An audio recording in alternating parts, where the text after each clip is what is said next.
इयत्ता 8वी विषय इतिहास आधुनिक भारताचा इतिहास पाठ 2 युरोप आणि भारत। आधुनिक कालखंडामध्ये युरोपमध्ये घडणाऱ्या विविध घडामोडींचे पडसाद भारतात उमटत होते। त्यामुळे आधुनिक भारताच्या इतिहासाचा कालखंड अभ्यासताना आपल्याला या काळात युरोपात घडणाऱ्या घटनांचा अभ्यास करावा लागतो।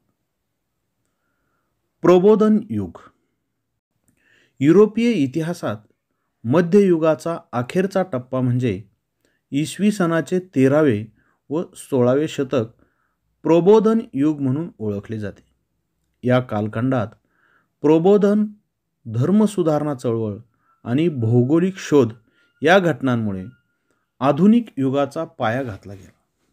म्हणूनच या काळाला प्रबोधन युग असे म्हणतात। प्रबोधन युगात युरोपातील कला, स्थापत्य, तत्वज्ञान इत्यादी क्षेत्रात ग्रीक व रोमन परंपरांचे पुनरुज्जीवन घडून आले। यातूनच सर्वांगीण प्रगतीला चालना मिळाली। प्रबोधन काळात मानवतावादाला चालना मिळाली। माणसाचा माणसाकडे पाहण्याचा दृष्टिकोन बदलला। धर्माऐवजी माणूस हा सर्व विचारांचा केंद्रबिंदू ठरला।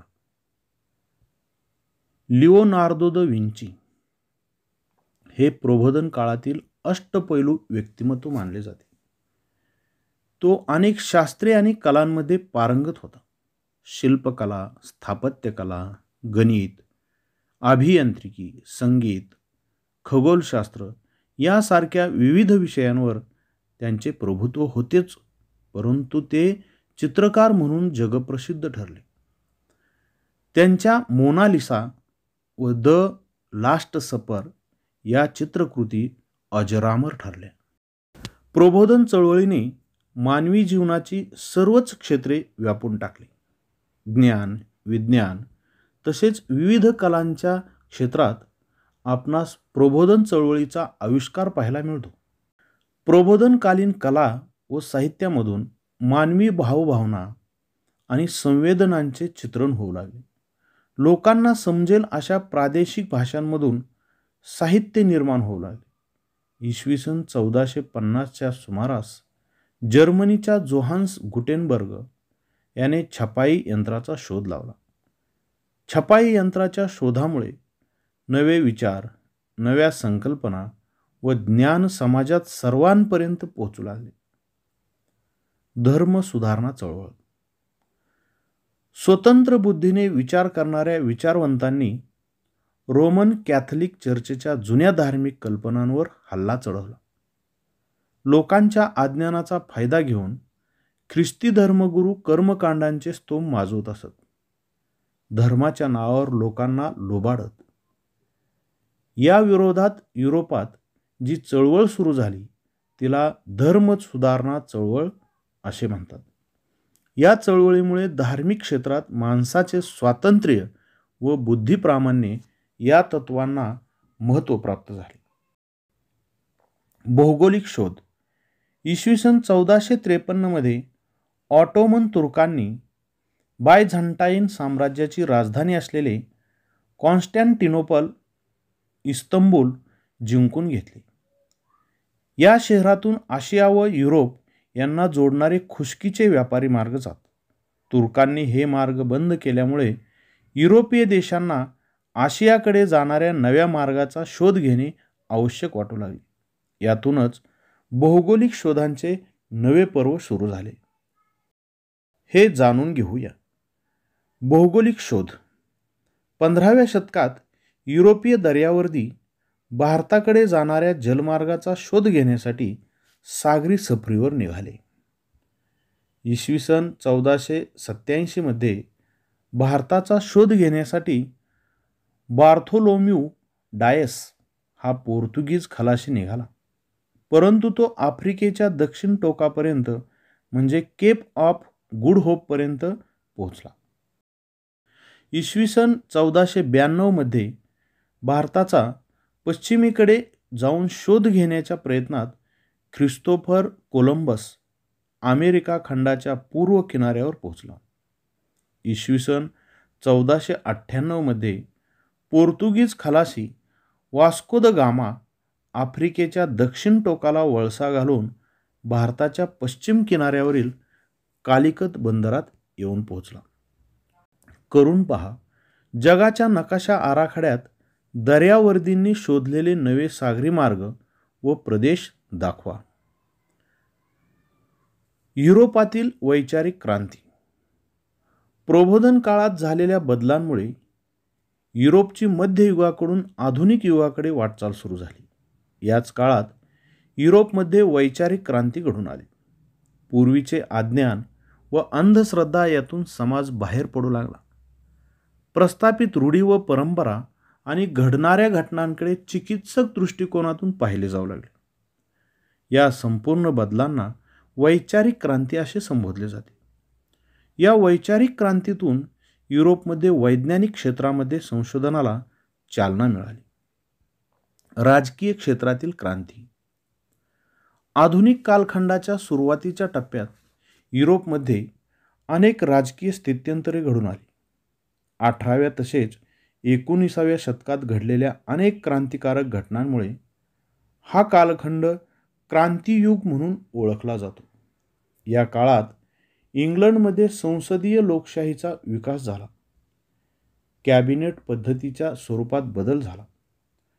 इसवी सन 1689च्या बिल ऑफ राईट्समुळे राजाच्या अधिकारावर मर्यादा घातल्या गेल्या. पार्लमेंटचे सार्वभौमत्व प्रस्थापित झाले. अमेरिकन स्वातंत्र्य युद्ध. यामध्ये आपण अमेरिकन स्वातंत्र्य युद्ध कशामुळे झाले आणि त्याचा परिणाम काय हे पाहणार आहोत. युरोपात घडणाऱ्या क्रांतिकारक घडामोडींच्या पार्श्वभूमीवर अमेरिकेतील स्वातंत्र्य युद्धाचाही विचार करणे महत्त्वाचे ठरते. अमेरिका खंडाच्या शोधानंतर युरोपीय देशांनी आपले लक्ष या खंडाकडे वळवले.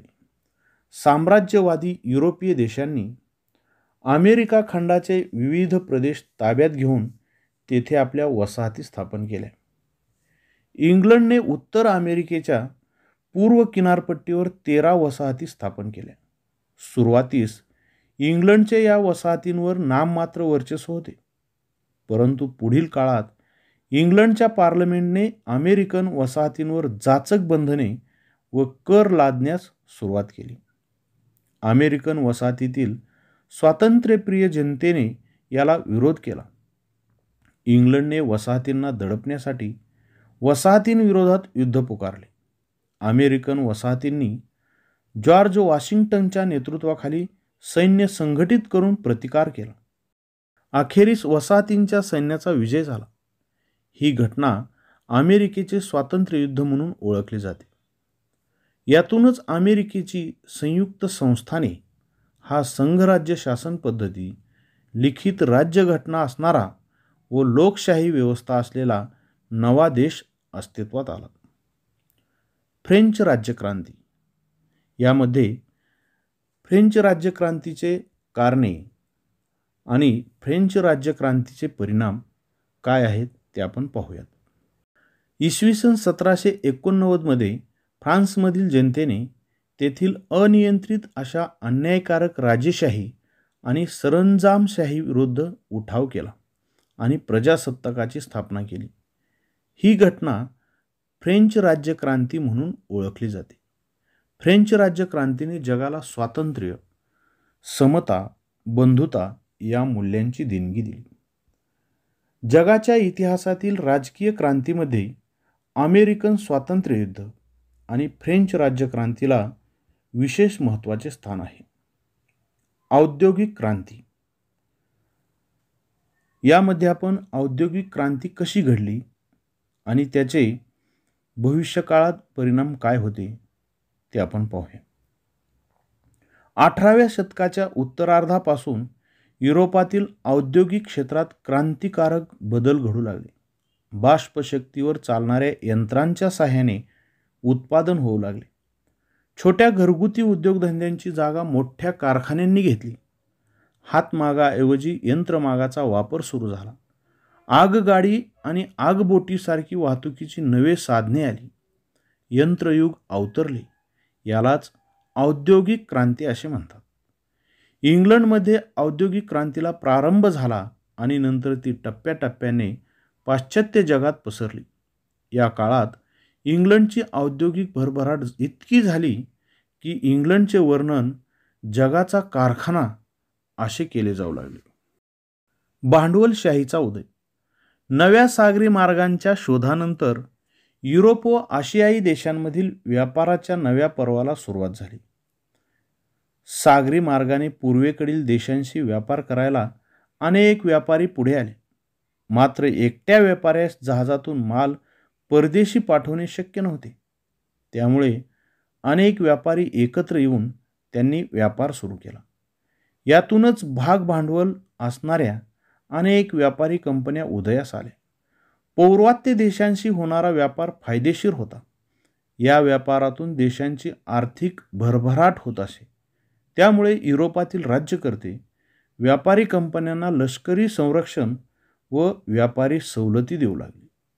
या व्यापारामुळे युरोपीय देशांमध्ये धनसंचय वाढीस लागला. या संपत्तीचा उपयोग भांडवलाच्या रूपात व्यापार व उद्योगधंद्यांमध्ये केला जाऊ लागला. यामुळे युरोपीय देशात भांडवलशाही अर्थव्यवस्थेचा उदय झाला. वसाहतवाद. वसाहतवाद म्हणजे काय हे आपण पाहूया. एका देशातील काही लोकांनी दुसऱ्या प्रदेशातील एखाद्या विशिष्ट भागात वस्ती करणे म्हणजे वसाहत स्थापन करणे होय.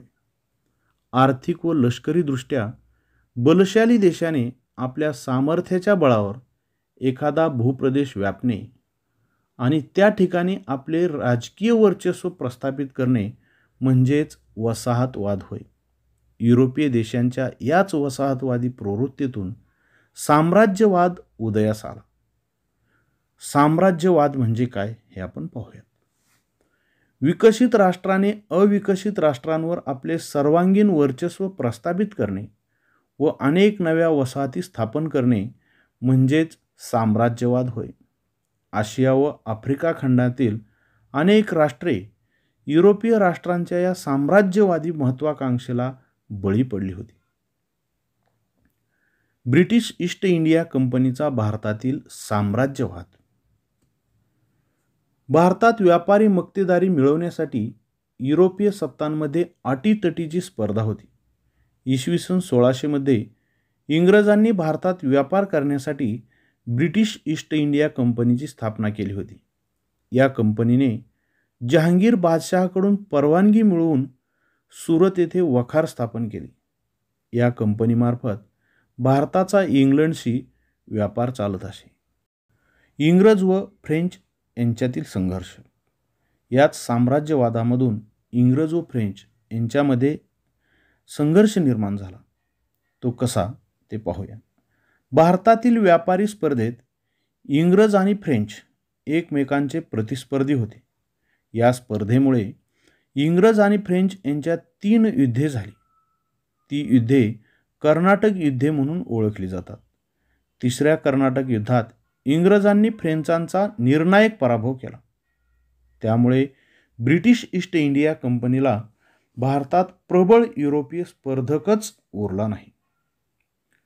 बंगालमध्ये ब्रिटिश ईस्ट इंडिया कंपनीच्या सत्तेचा पाया. बंगाल प्रांत हा भारतातील अत्यंत समृद्ध असा प्रांत होता. इसवी सन 1756 साली सिराज उद्दौला हा बंगालच्या नवाबपदी आला.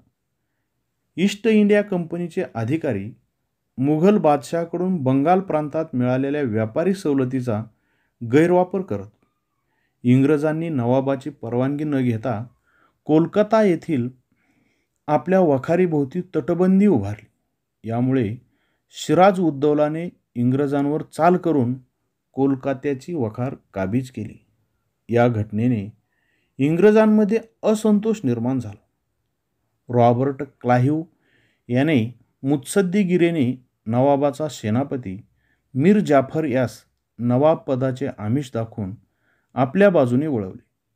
इसवी सन 1757 मध्ये प्लासी येथे नवाब सिराज उद्दौला व इंग्रज सैन्याची गाठ पडली.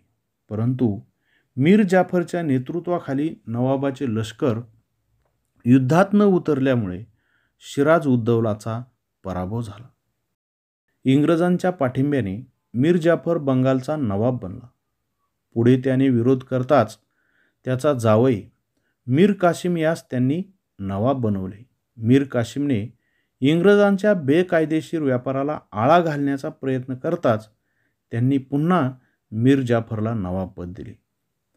बंगालमधील इंग्रजांच्या कारवायांना लगाम घालण्यासाठी मीर कासिम, अयोध्येचा नवाब शुजा उद्दौला आणि मुघल बादशाह शाह आलम यांनी इंग्रजांविरुद्ध एकत्र मोहीम काढली. इसवी सन 1764 मध्ये बिहार येथील बक्सार येथे युद्ध झाले. त्यात इंग्रजांचा विजय झाला. या लढाईनंतर अलाहाबादच्या तहानुसार बंगालच्या सुभ्यात दिवाणी म्हणजेच महसूल गोळा करण्याचा अधिकार ब्रिटिश ईस्ट इंडिया कंपनीला मिळाला. अशा प्रकारे भारतातील इंग्रजी सत्तेचा पाया बंगालमध्ये घातला गेला. इंग्रज म्हैसूर संघर्ष. इंग्रज आणि म्हैसूरचे टिपू सुलतान यांच्यामध्ये जो संघर्ष झाला तो आपण पाहूयात. म्हैसूर राज्यातील हैदर अलीने उठाव करून म्हैसूरचे राज्य ताब्यात घेतले. हैदर अलीच्या मृत्यूनंतर त्याचा मुलगा टिपू सुलतान म्हैसूरच्या सत्तेवर आला. त्याने इंग्रजांविरुद्धचा लढा शर्थीने लढवला. अखेर 1799 मध्ये श्रीरंगपट्टण येथे झालेल्या युद्धात टिपू सुलतान मरण पावला. अशा रीतीने म्हैसूरच्या प्रदेशावर इंग्रजांचे वर्चस्व निर्माण झाले. सिंधवर इंग्रजांचा ताबा. भारतातील आपली सत्ता सुरक्षित करण्यासाठी इंग्रज वायव्य सरहद्दीकडे वळले. रशिया भारतावर अफगाणिस्तानातून आक्रमण करेल अशी त्यांना भीती होती. म्हणून इंग्रजांनी अफगाणिस्तानवर आपला प्रभाव प्रस्थापित करण्याचे ठरवले. अफगाणिस्तानकडे जाणारे मार्ग सिंधमधून जात होते. यामुळे सिंधचे महत्त्व इंग्रजांच्या ध्यानात आले आणि 1843 साली त्यांनी सिंध गिळंकृत केली. शीख सत्तेचा पाडाव. 19व्या शतकाच्या प्रारंभी पंजाबमधील सत्ता रणजित सिंहांच्या हाती होती. रणजित सिंहांच्या मृत्यूनंतर त्यांचा अल्पवयीन मुलगा दलीप सिंग गादीवर बसला. त्याच्या वतीने त्याची आई राणी जिंदन राज्याचा कारभार पाहू लागली. मात्र सरदारांवर तिचा अंकुश राहिला नाही. ही संधी साधून इंग्रजांनी काही शीख सरदारांना फितूर केले. इंग्रज पंजाबवर आक्रमण करणार असा शीखांचा समज झाल्यामुळे त्यांनी इंग्रजांवर हल्ला केला. या पहिल्या शीख इंग्रज युद्धात शीखांचा पराभव झाला. दलीप सिंगाला इंग्रजांनी गादीवर कायम ठेवले. पंजाबवरील इंग्रजांचा वाढता प्रभाव काही स्वातंत्र्यप्रिय शीखांना मान्य नव्हता. मुलतानचा अधिकारी मूलराज याने इंग्रजांविरुद्ध बंड केले. हजारो शीख सैनिक इंग्रजांविरुद्ध युद्धात उतरले. या दुसऱ्या युद्धातही शीख पराभूत झाले. 1849 मध्ये इंग्रजांनी पंजाबचा प्रदेश आपल्या राज्याला जोडला.